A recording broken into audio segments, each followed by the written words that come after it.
Naging part po ako ng sponsorship ng Care Channel noong 2018, grade 7 po ako.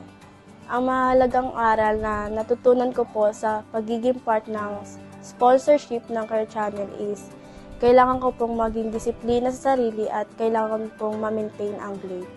Yung ginagawa ko po para makatulong sa aking magulang is tuwing weekend po, nagtitinda po ako sa bakery ng aking lola tuwing umaga. Nagtitinda po ako ng pandesal at pagkatapos naman po nun, tumutulong din po ako sa gawaing bahay tulad ng pagwawalis, pagtutupi ng mga damit.